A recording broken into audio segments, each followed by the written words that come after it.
I'm going to be making a Halloween banner, and the first image I'm going to be making is from the Mini Monsters cartridge, and this is the Frankenstein, and he's on page 44. And I cut him out in two different sizes. The large size is cut out at 10.5 inches height, and the small one is cut out at 5 inches in height. This is the shadow, and I used a light khaki paper. The next image is the main base image, and I cut that out in a light blue, almost kind of like a turquoise color, a spa blue.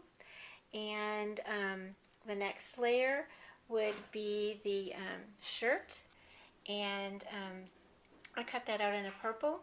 And I'm also going to be doing something different than what it shows to do in the handbook. And so you'll see there's this little itty bitty neckline. I'm changing mine. Instead of using the tie, I am going to be using some strips of paper. And I'll show you that when I get to that part of putting that layer on. The next layer is the shifted layer, and that would be the tie and the neck pieces for Frankenstein. The bottom pieces are for the 10.5. These pieces right here are for the 5 inches, and I did cut out the tie so you could see what it looked like. And I cut those out in two different colors because I wanted my tie to have stripes. The next layer are the eyes, and again this is the 10.5 and the 5 inches, and that's cut out in white. The next layer is the shifted layer, which is layer 2, and that is the black images, and that is the feet, the hair, the mouth, the insides of the eyes, the pupils, and the little scar. And I cut that out in both sizes. Actually, the eyes are also layer 2, but it's not the shifted layer. So that's all the pieces. I'm going to be putting it together. I just added the main base image to the shadow. The next layer I'm going to be adding is layer 1, and it's the shirt. And again, what I told you is I am not going to be putting on the tie that it came with. And I cut out a little piece of green that will be centered right in the middle of this. And another thing I did on my gypsy is I hid all of the stenciling of the tie so that you knew where to put it. So it's just basically a plain square. So the next thing I'm going to do is add this little piece, and I'm going to show you how I make the neck by using a hole punch.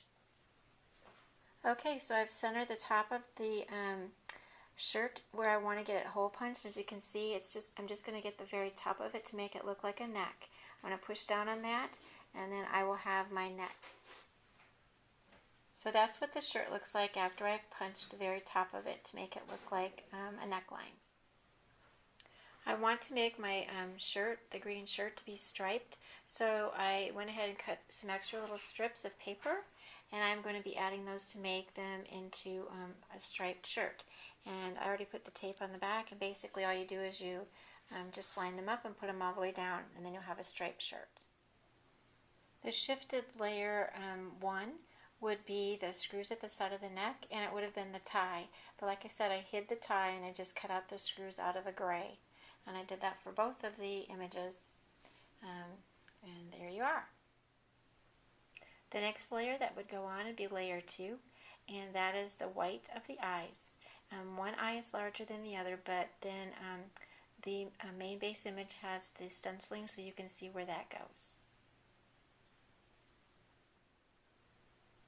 Okay, so I just added the shifted layer 2, which is all the black that you see on the Frankenstein. It's his hair, his mouth, his scar, and the insides of his eyes, and you can have different character looking by putting the blacks of his eye in different positions, and then also his feet.